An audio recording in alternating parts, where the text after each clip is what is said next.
it doesn't work and it's too late to be pessimist. And he participated in some youth camps, and we are really glad to have him present with us today. Just before we start, I'm going to provide some technical information. So if you click on the translation button, you can find interpretation for your language. There's only two exceptions. If you want to listen to Italian, you have to choose Chinese. And if you want to listen to Danish, you have to go to Japanese. Hi, Danielle. We are really glad to have you and ready for your presentation. Okay. In French, hein? Yeah. Donc, merci pour l'invitation. Je vais faire de mon mieux pour respecter les contraintes politiques et techniques. Donc, on m'a demandé d'introduire sur le thème des revendications transitoires à avancer face à la crise écologique. Alors, je vais développer 4 points. Premier point, je pense qu'il faut revenir sur la notion même de revendication transitoire et de plan de transition. Deuxièmement, je vais poser la question pourquoi nous avons besoin d'une discussion spécifique sur le programme de transition dans le contexte de la crise écologique et climatique en particulier. Troisièmement, je vais donner quelques opinions sur le contenu de ce programme. Je ne pourrai pas rentrer dans les détails, mais enfin, je vais donner quelques pistes qui seront utiles pour la discussion et, je l'espère, pour l'activité militante des camarades.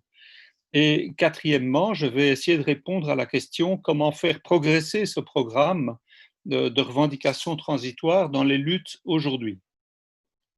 Alors, premier point, qu'est-ce qu'on entend par des revendications transitoires?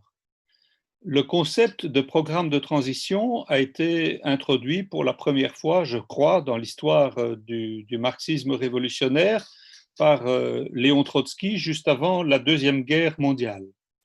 Le point de départ de Trotsky est intéressant. Son point de départ, c'était le gouffre, la très grande distance qui existe entre, d'une part, la nécessité historique urgente d'un renversement du capitalisme, de la construction d'une société basée sur la satisfaction des besoins humains réels, démocratiquement déterminés, plutôt que sur le profit, et sur le fait que l'instauration de cette nouvelle société ne pouvait être le résultat que d'une épreuve de force révolutionnaire.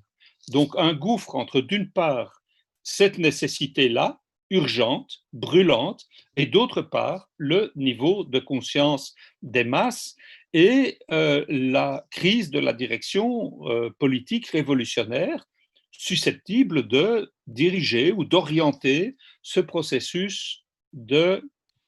Daniel, can you just do a quick break because you are having some problems with the English translation? Yeah. Yeah, sorry. No problem. I'm at your disposal.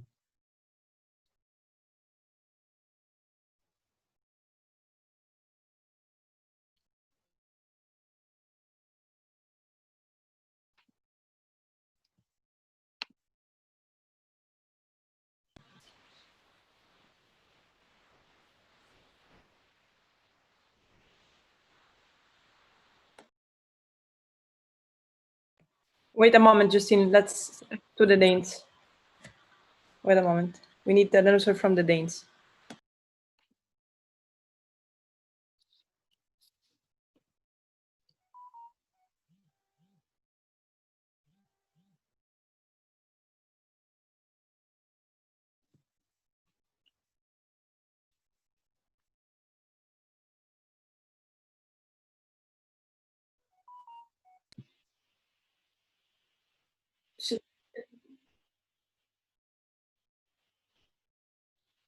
Okay, Daniel, we're sorry. Can you start again?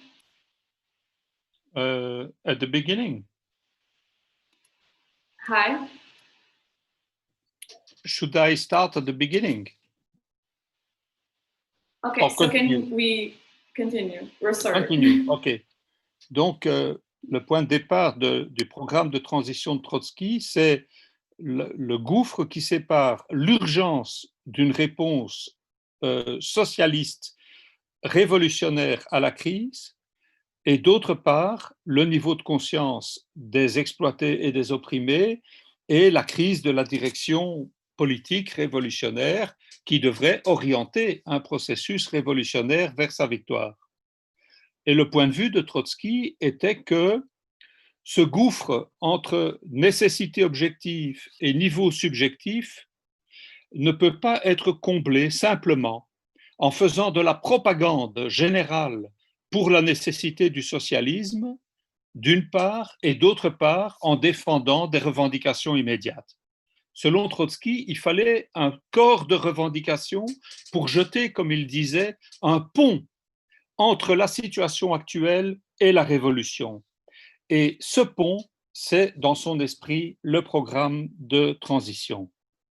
Alors, l'idée, c'est que les masses apprennent par l'action directe, par la pratique de leur lutte, qu'il n'y a qu'une minorité de gens qui peuvent apprendre par la propagande, par les lectures, par des discussions, que pour amener la masse des exploités et des opprimés à la conclusion qu'il faut renverser le capitalisme, il faut les mettre en lutte, en mouvement, sur des objectifs qui potentiellement nécessitent la suppression du capitalisme. Daniel, sorry again.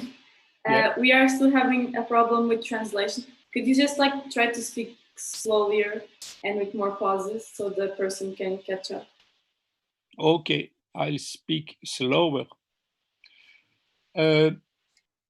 Donc il faut, si on veut mettre les masses d'exploités et d'opprimés en mouvement, il faut des objectifs. Et ces objectifs doivent être potentiellement anticapitalistes. Alors, qu'est-ce qui doivent être ces objectifs? Selon Trotsky, ils doivent répondre à des problèmes objectifs, à des nécessités objectives. Et l'idée de Trotsky n'est pas que chaque revendication en elle-même serait contradictoire, incompatible avec le capitalisme, mais que l'ensemble des revendications du programme de transition, lui, cet ensemble serait incompatible avec ce qu'il appelle le fonctionnement normal du système capitaliste. C'est-à-dire que l'idée est que une fois que les masses exploitées et opprimées sont unies et en mouvement sur ce programme, elles devraient arriver logiquement à la conclusion qu'elles doivent prendre le pouvoir, détruire l'État capitaliste et construire une nouvelle société avec un nouveau pouvoir d'État aux mains des exploités et des opprimés. Ça veut dire quoi? Ça veut dire que le programme de transition n'est pas la totalité du programme révolutionnaire. Par exemple, tout ce qui vient après la prise du pouvoir politique, la destruction de l'État bourgeois, la création d'une nouvelle société basée sur l'autogestion populaire, tout ça ne fait pas partie du programme de transition. Donc le programme de transition est un programme partiel. C'est un programme qui va plus loin que les revendications immédiates, mais qui ne va pas jusque l'après prise du pouvoir. Il va jusqu'au pouvoir politique et il jette un pont entre la situation actuelle et la prise du pouvoir politique. Dernière remarque, dans l'esprit de Trotsky, il faut que ce plan soit un plan cohérent, que l'ensemble des revendications ait une logique, une rationalité pour répondre aux grands problèmes auxquels la classe ouvrière et les autres couches opprimées sont confrontées. Alors, après ce petit rappel historique et méthodologique, j'aborde mon deuxième point. Pourquoi devons-nous rediscuter de cette question des revendications transitoires dans le contexte actuel de la crise écologique et en particulier de la crise climatique? La réponse est, à mon avis, très simple. Nous devons en rediscuter parce que mutatis mutandis, donc en tenant compte du fait que la situation n'est pas la même aujourd'hui qu'en 1939, néanmoins, les analogies sont très grandes. Et le problème général posé par Trotsky est notre problème aujourd'hui, très clairement, parce qu'il est évident qu'il y a aujourd'hui un fossé énorme entre l'urgence d'une solution anticapitaliste et le niveau de conscience des larges masses de la population. Il suffit de regarder autour de nous dans la vie quotidienne pour nous en apercevoir. Et la petitesse ou les difficultés de nos organisations marxistes révolutionnaires, en dernière instance, elles trouvent leur origine dans cette situation-là.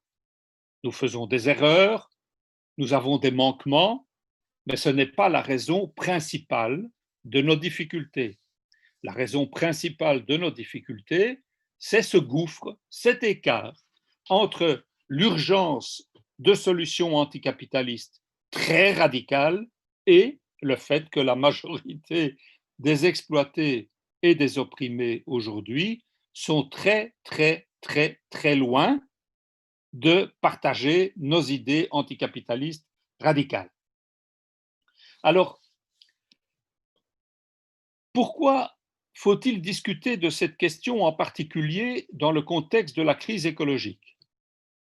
Parce que la crise écologique aujourd'hui a des dimensions absolument catastrophiques.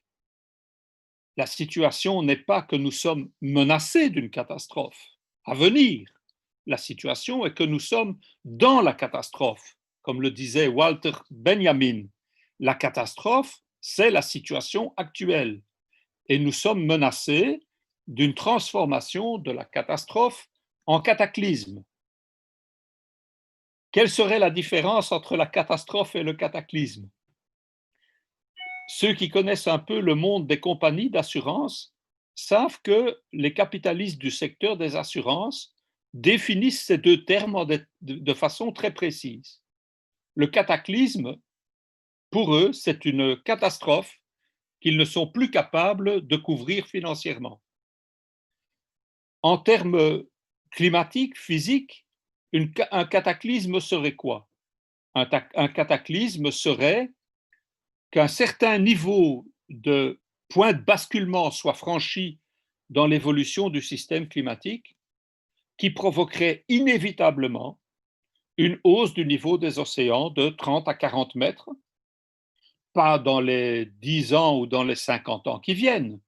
Ça va prendre plusieurs siècles pour se réaliser. Mais l'important, c'est qu'une fois que le point de basculement est franchi, le résultat, la hausse de 30 ou 40 mètres du niveau des océans, est inévitable. Inévitable. Ça, c'est un cataclysme. Et nous sommes aujourd'hui au bord de la transformation de la catastrophe en cataclysme.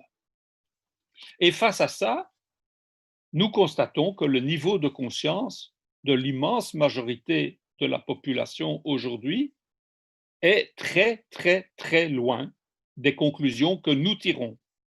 La majorité de la population exploitée et opprimée est très, très, très loin de comprendre que la cause de cette situation, c'est l'accumulation capitaliste, la croissance du produit intérieur brut, le productivisme capitaliste, et que pour éviter la transformation de la catastrophe en cataclysme, il faut casser le système capitaliste. Cette conclusion-là, l'immense majorité des gens ne la tire pas et n'est pas prêt de la tirer. Et donc il faut, comme à l'époque de Léon Trotsky, imaginer un programme de transition qui jette un pont entre la situation actuelle et la nécessité de la rupture anticapitaliste. Et il faut que ce pont soit constitué de revendications qui ne sont pas toutes nécessairement incompatibles avec le fonctionnement du capitalisme, mais qui, dans leur ensemble, le programme de revendication en tant que tel est incompatible avec ce fonctionnement, de sorte que si le mouvement social se met en lutte sur ce programme, il aboutira inévitablement à la conclusion qu'il doit prendre le pouvoir politique pour casser le capitalisme et que ça nécessite une épreuve de force révolutionnaire, que ça ne se fait pas au Parlement par des réformes, que ça demande une épreuve de force. Alors, on est confronté de temps en temps à des camarades qui nous disent « Oui, mais pourquoi avons-nous besoin de rediscuter le contenu du programme de transition? Est-ce que le programme de transition écrit par Trotsky ne suffit pas ?» Et je crois que la réponse est non. Le programme de transition historique de 1939 ne suffit pas. Il ne suffit pas parce que Léon Trotsky était confronté à une crise sociale, économique très profonde, à la montée du fascisme et à la contre-révolution stalinienne. Alors il y a un certain nombre de similitudes entre cette situation et la situation actuelle. Aujourd'hui aussi, nous avons une crise sociale, économique extrêmement profonde et aujourd'hui aussi, nous sommes confrontés à une montée du fascisme ou d'autres forces d'extrême droite, mais en plus, grande différence, nous sommes confrontés à cette crise écologique qui est d'une ampleur telle que les solutions ne peuvent être que anticapitalistes et extrêmement radicales, et que ces solutions vont au-delà de ce que Trotsky envisageait dans son programme de transition. Par exemple, dans le programme de transition de Léon Trotsky, on ne trouve pas l'idée qu'il faut produire moins, qu'il faut lutter contre le productivisme. Or, aujourd'hui, produire moins est une condition absolument indispensable pour arrêter la catastrophe.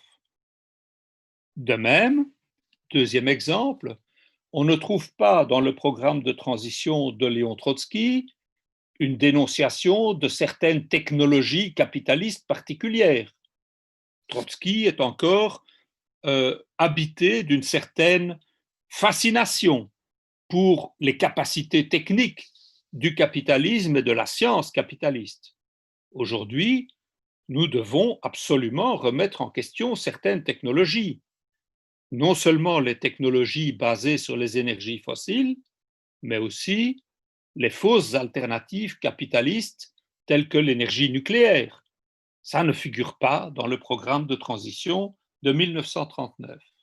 Et enfin, nous sommes confrontés aujourd'hui, si nous voulons casser la crise écologique, à l'obligation de remettre en cause un certain nombre de mécanismes d'organisation de la production internationale.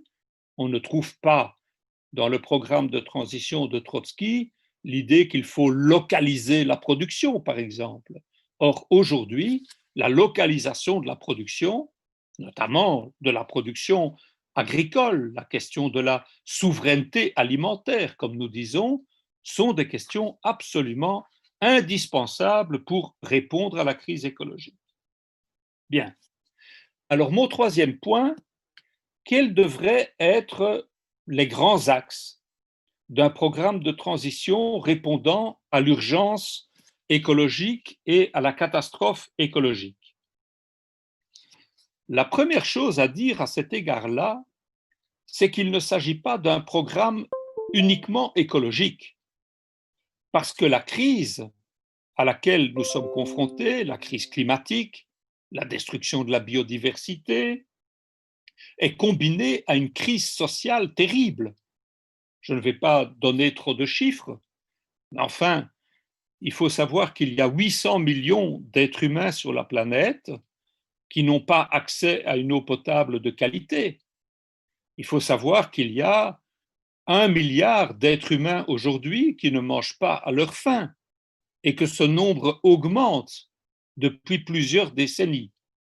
Donc, il nous faut un programme d'ensemble qui répond à la fois à la crise sociale et à la crise écologique.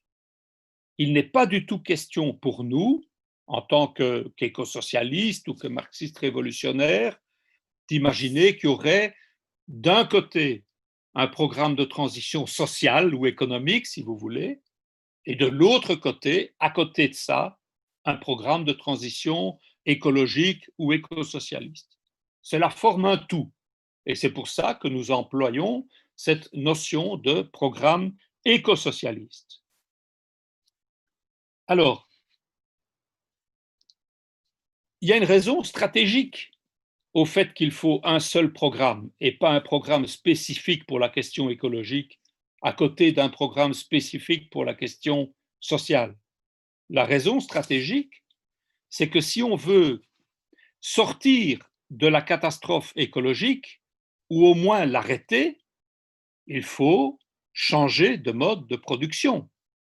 Et le mode de production, pour des marxistes, ce n'est pas seulement la manière technique dont on produit dans les usines. Le mode de production pour les marxistes, c'est le mode de production de l'humanité, de l'existence sociale de l'humanité. Ça inclut donc la production au sens strict, mais aussi la distribution, la consommation, ce qu'on fait avec les déchets, les valeurs idéologiques qui font fonctionner tout ça, etc. Si on veut arrêter la catastrophe écologique, il faut changer de société, c'est-à-dire qu'il faut changer de mode de production de l'existence humaine. Et ça, on ne peut pas le faire à l'insu des producteurs et des productrices, et on peut encore moins le faire contre leur volonté. Il faut leur participation active. Les salariés et les salariés aujourd'hui, dans la plupart des pays, constituent la majorité de la population. Vous n'allez pas changer la société contre l'avis de la majorité de la population. C'est une absurdité.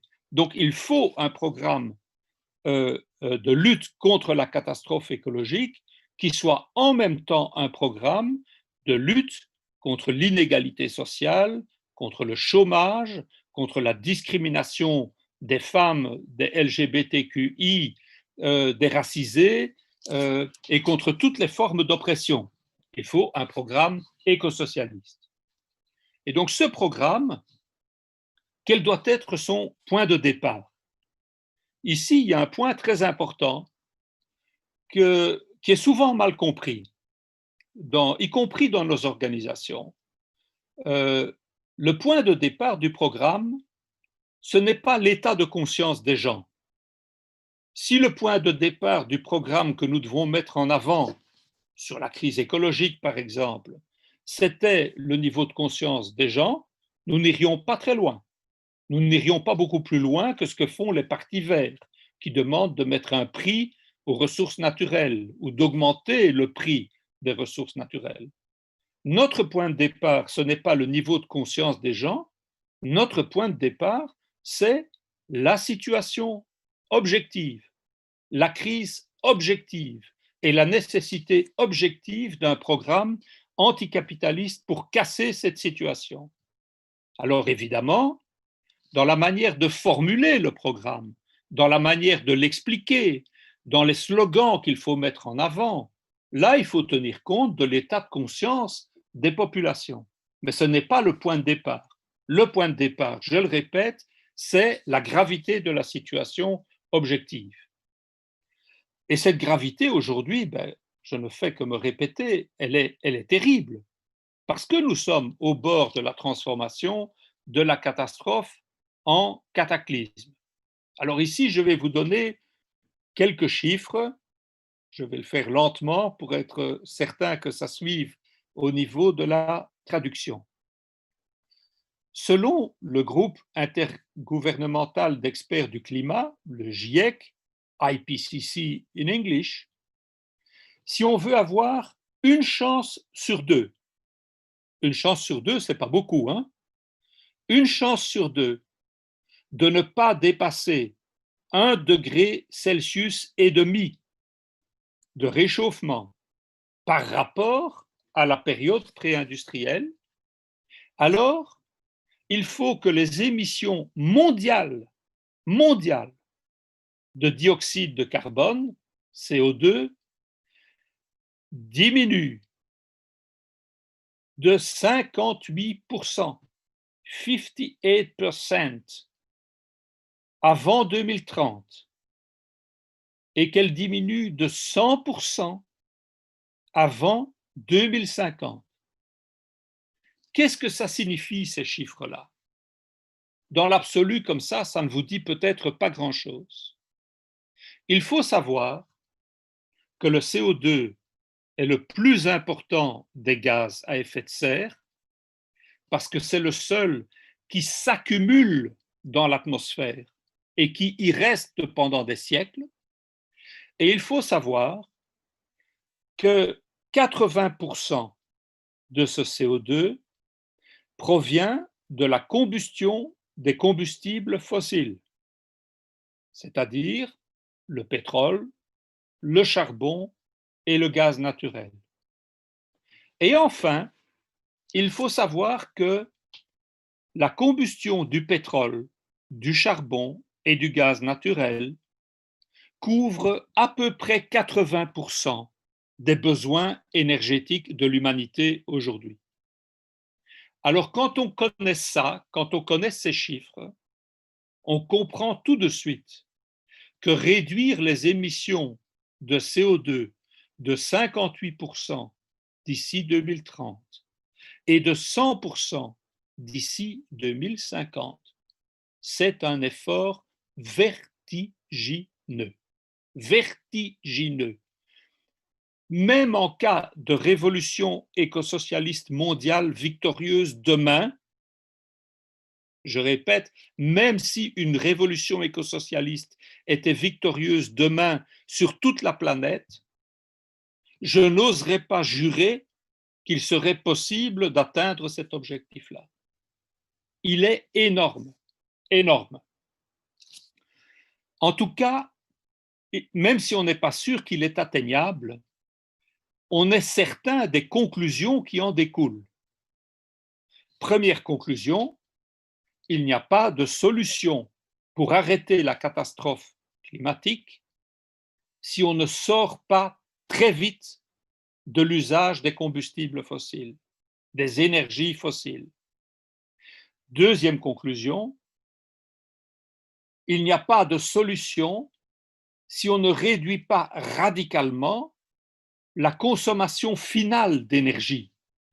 Il faut réduire les émissions de 58%, alors que les émissions viennent surtout de la combustion de combustibles fossiles pour nous donner de l'énergie.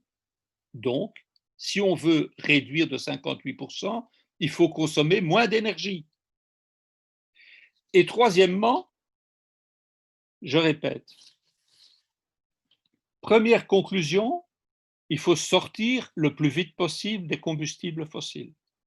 Deuxième conclusion, il ne suffit pas de sortir des combustibles fossiles. Il faut réduire la quantité d'énergie que nous utilisons au niveau mondial.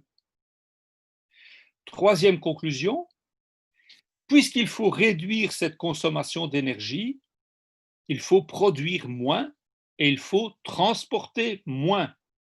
Il n'y a pas de solution pour sortir de la crise écologique et climatique si on ne produit pas moins au niveau global.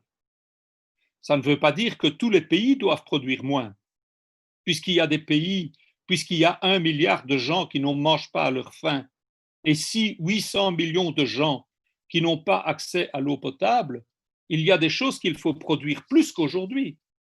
Mais globalement, le niveau de la production mondiale doit absolument diminuer.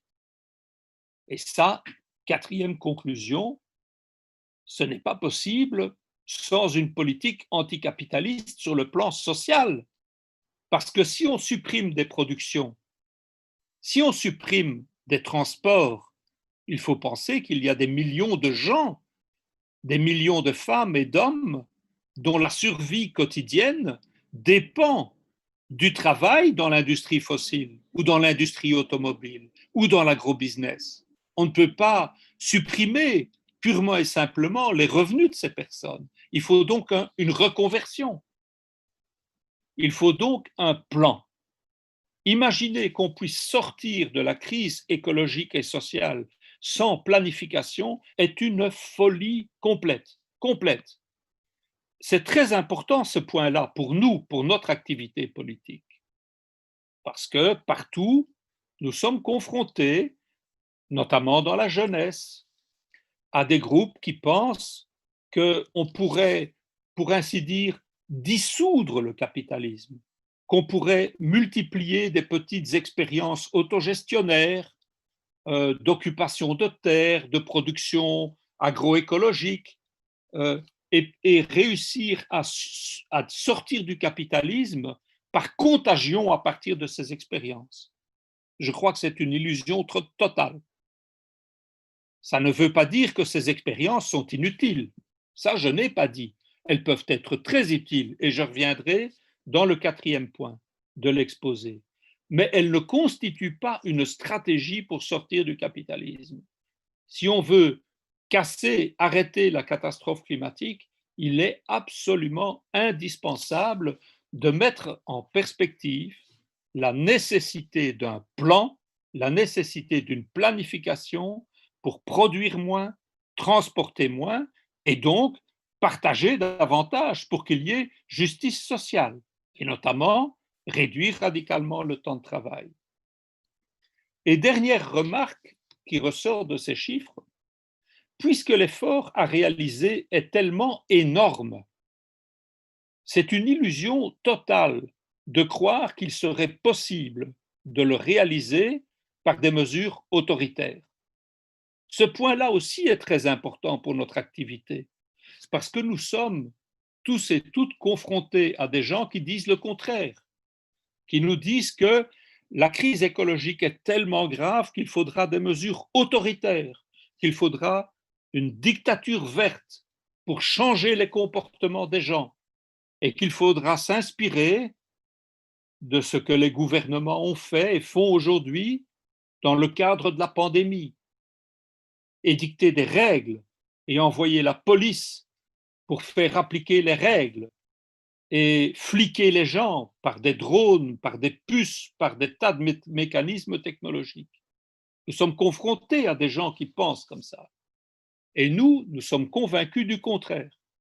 Nous sommes convaincus du fait que, puisque la crise est si grave, et puisque la solution dépend de changements tellement importants, y compris dans nos comportements, dans nos modes de vie, pour cette raison-là, la solution ne peut venir que d'une plus grande démocratie, d'une vraie démocratie, d'un approfondissement de la démocratie, des possibilités de contrôle citoyen, de contrôle ouvrier sur les lieux de travail, dans les quartiers, à tous les niveaux de la vie sociale. C'est là qu'est la solution.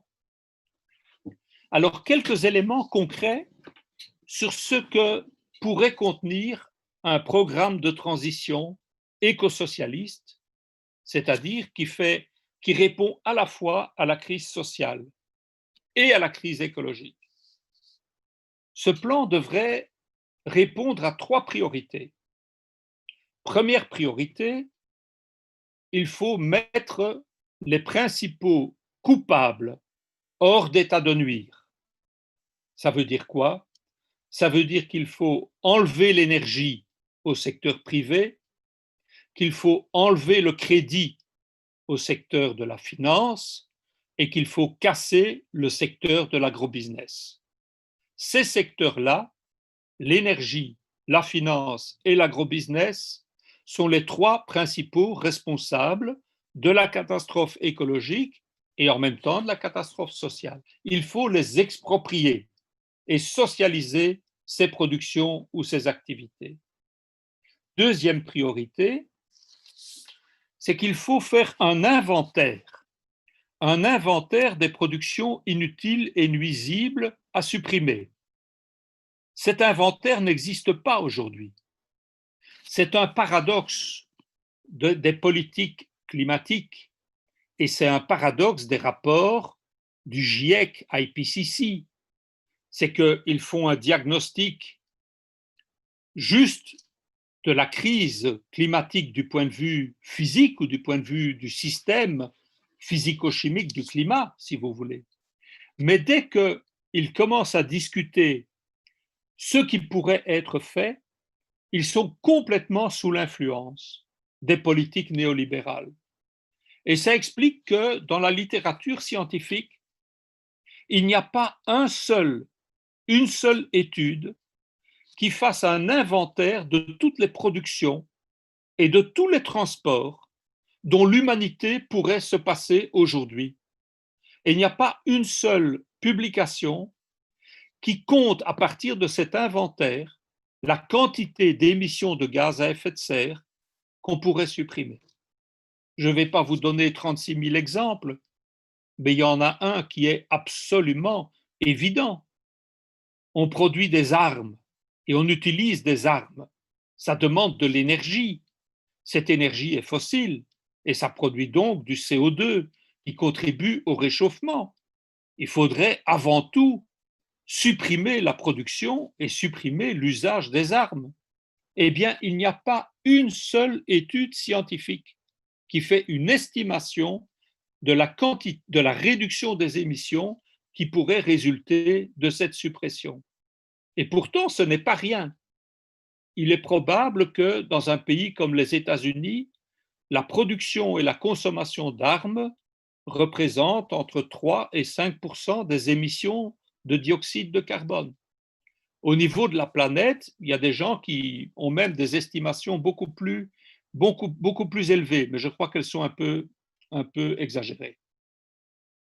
Et troisième priorité du plan, c'est que le plan doit imposer des priorités très fortes en matière de durabilité des produits, obligation de recyclage, obligation de réparation, etc., pour en finir avec ce qu'on appelle l'obsolescence programmée, qui est une spécialité du système capitaliste. Alors, je vais essayer de rentrer un tout petit peu plus dans le détail de ce que pourrait être un plan. À travers 8 axes, 8 lignes de force, si vous voulez, très rapidement. Premièrement, la justice nord-sud. Beaucoup de gens oublient que ça, c'est le point le plus important. Ça veut dire quoi? Ça veut dire que les pays du Nord sont responsables de la plus grande partie du changement climatique et des émissions, donc c'est eux qui doivent faire le plus gros effort. Et de là découle toute une série de choses. Il faut supprimer les brevets sur les technologies renouvelables, par exemple, mais aussi il faut arrêter la politique soi-disant migratoire qui est une politique inhumaine et garantir la liberté de circulation et d'installation pour tous les humains sur cette planète. Deuxième ligne de force, il faut prendre l'argent là où il est. Il faut donc une vaste réforme fiscale qui inclut un impôt sur les fortunes, la levée du secret bancaire, la suppression des paradis fiscaux. On a besoin d'une pause pour l'anglais. Je ne sais pas si Daniel, tu nous entends là? Il faut la garantie de l'emploi pour tous et toutes et la garantie du revenu. I don't know what I have to repeat. Donc, premier point, la justice. Premier axe, la justice nord-sud. On me demande de faire une pause.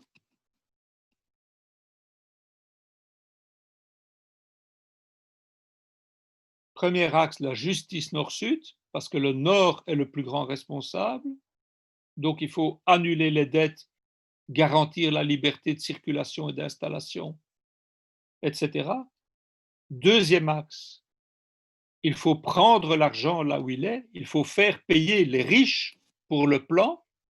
Il faut donc une réforme fiscale pour réintroduire la progressivité de l'impôt, pour taxer les fortunes, supprimer les paradis fiscaux, etc. Troisième axe, il faut garantir l'emploi pour tous et toutes par deux moyens. Le premier moyen, la réduction radicale du temps de travail. C'est logique, puisqu'il faut produire moins et transporter moins, mais il faut travailler moins. Sinon, il y aura seulement une petite minorité de la population qui travaillera. Tout le monde doit travailler, mais la situation est telle qu'aujourd'hui, 2 heures de travail par jour suffirait amplement à satisfaire nos besoins. Donc, premièrement, la réduction du temps de travail et deuxièmement, la création de secteurs publics d'activité dans le secteur des soins, soins aux personnes et soins à l'environnement. Quatrième ligne de force, elle découle directement de la précédente.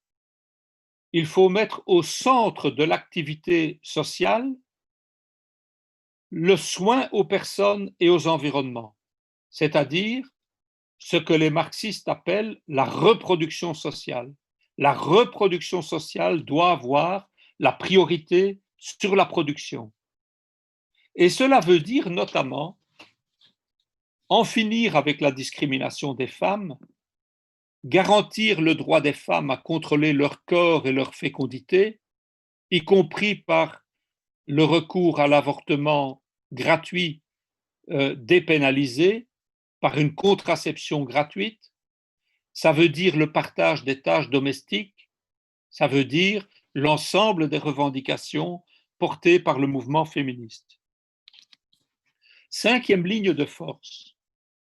Nous devons comprendre qu'il faut lutter non seulement contre des structures capitalistes, mais aussi contre la contamination de nos esprits par ces structures capitalistes.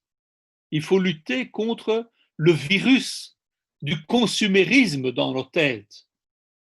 Et un des moyens de le faire, c'est d'étendre la gratuité. Gratuité des transports, gratuité de l'eau, gratuité de l'électricité, pas pour des consommations folles, mais au moins jusqu'au niveau de la consommation moyenne. Et on peut avoir une tarification au-delà, qui est une tarification progressive. Mais gratuité aussi d'un certain nombre de biens de base. Pourquoi le pain ne serait-il pas gratuit? Pourquoi les pâtes ne seraient-elles pas gratuites? Ce sont des biens qui sont des biens de première nécessité. Et la gratuité de toutes ces choses contribuerait à changer, à décontaminer nos esprits par rapport au consumérisme. Sixième ligne de force, la souveraineté alimentaire. On oublie trop souvent que le secteur de l'agrobusiness est responsable de plus de 40% des émissions de gaz à effet de serre. Pas de 40% des émissions de CO2, non, mais 40% des émissions de l'ensemble des gaz à effet de serre, c'est-à-dire y compris le CO2, mais aussi le méthane, l'oxyde nitreux et d'autres gaz. En finir avec l'agrobusiness est un axe essentiel d'un programme de transition écosocialiste et c'est un axe qui répond à la fois à la crise écologique, parce que l'agrobusiness est responsable du changement climatique, mais aussi de la destruction de la biodiversité, et c'est en même temps un axe qui est favorable au social et à l'emploi, et à des emplois qui ont un sens, à des emplois dignes, à des emplois de qualité, parce qu'il faut évidemment beaucoup plus de main-d'œuvre pour assurer une production agroécologique au niveau des territoires que pour assurer l'alimentation mondiale par les gigantesques multinationales de l'agrobusiness. Septième axe, c'est qu'il faut garantir une existence de qualité à tous et à toutes, même ceux qui ne travaillent pas, les jeunes, les personnes âgées, les malades, les handicapés, les femmes enceintes. Il faut donc partout un système de sécurité sociale de grande qualité. Voilà, disons, un certain nombre de lignes de force qui doivent faire partie aujourd'hui de notre programme de transition écosocialiste. Je vais essayer de terminer. Je vois que le temps va beaucoup trop vite parce que je parle très lentement. Je vais essayer de terminer en répondant à la question: comment faire avancer ce programme dans les luttes? Et là, je crois qu'il faut être bien conscient d'un problème stratégique que nous avons. Quel est ce problème stratégique? Le problème stratégique, c'est que si on pense destruction du capitalisme, on pense au sujet historique du renversement de ce système. Et pour les marxistes, classiquement, le sujet historique du renversement du capitalisme, c'est évidemment la classe des exploités, les travailleurs et les travailleuses. Alors je ne dis pas que ce n'est plus vrai, c'est tout à fait vrai. Le problème est que les travailleurs et les travailleuses aujourd'hui ne sont pas à l'avant-garde du combat écosocialiste. Au contraire, ils sont à l'arrière-garde.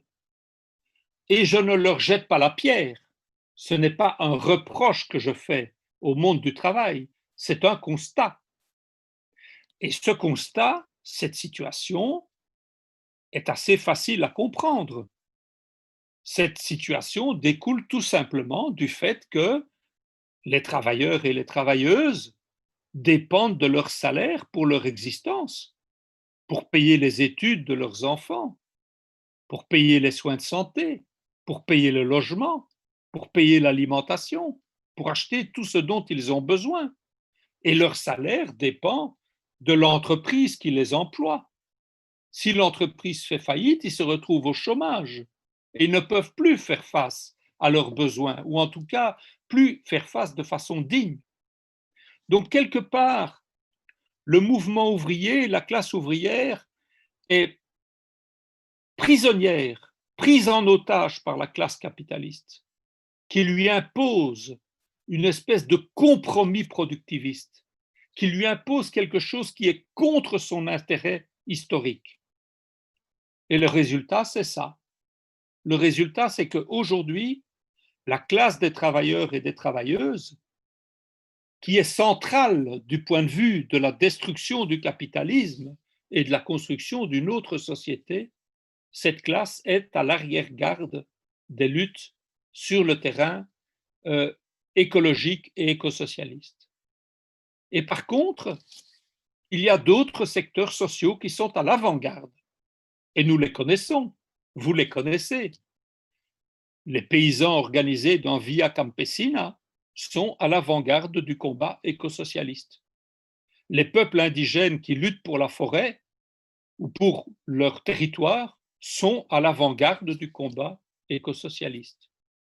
Les jeunes qui occupent Notre-Dame-des-Landes ou qui participent aux actions Ende Gelände en Allemagne ou à d'autres actions contre ces grands travaux inutiles sont à l'avant-garde des luttes écosocialistes.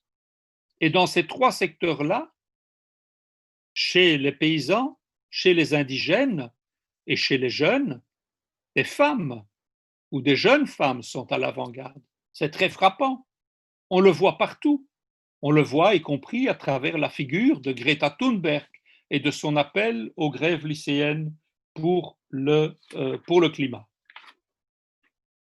Et donc, qu'est-ce qu'il nous faut réfléchir?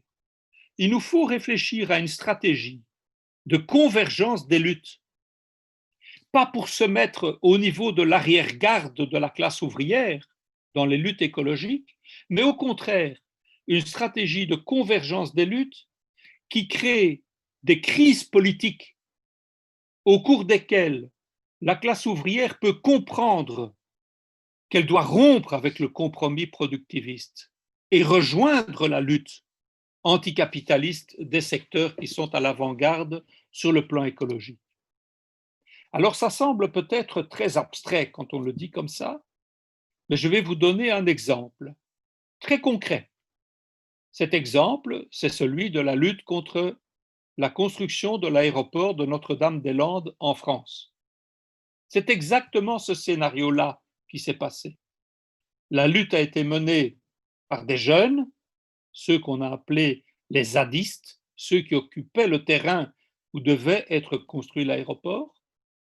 Ils se sont alliés aux personnes qui habitaient autour, les riverains, et ils se sont alliés aux petits agriculteurs de la région.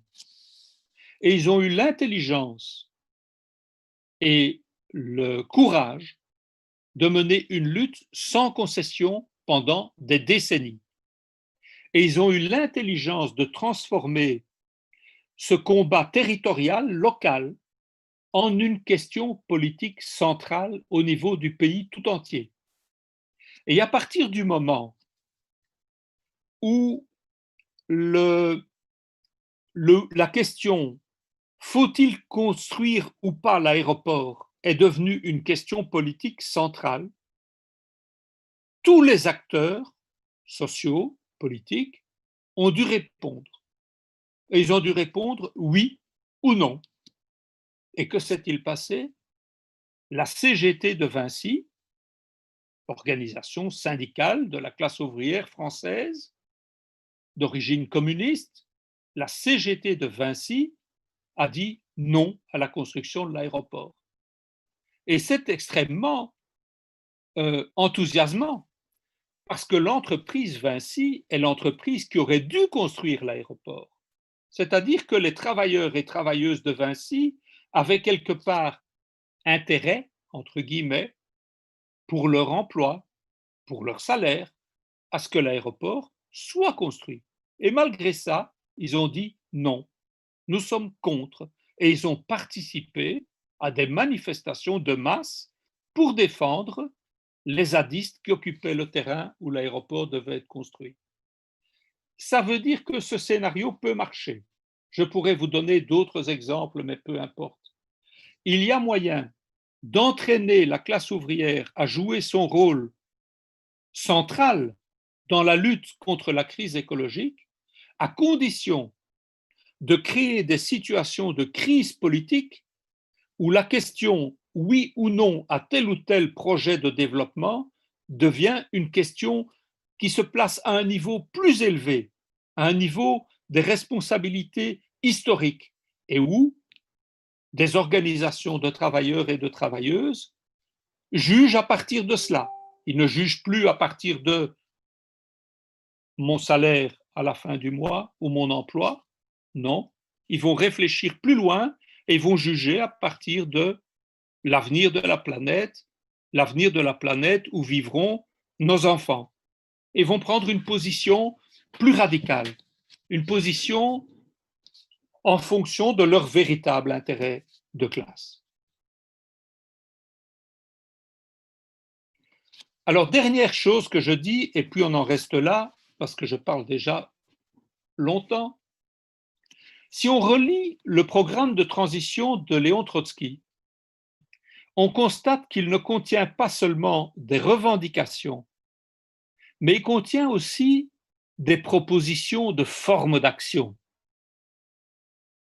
L'occupation des entreprises, l'élection de comités de grève, la révocabilité des délégués, l'autodéfense des ouvriers et des ouvrières en grève, la coordination des comités de grève au niveau local ou au niveau national, etc.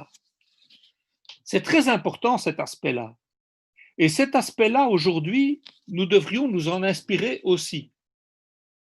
Toutes ces revendications, toutes ces propositions d'action de Léon Trotsky restent absolument valables pour ce qui est de la lutte ouvrière, mais il nous revient à nous, écosocialistes, de réfléchir à la manière dont nous pouvons les développer, les enrichir sur le terrain spécifique des luttes contre la catastrophe écologique. Et ça nous amène à penser, par exemple, à tout ce que Naomi Klein appelle la bloccadia.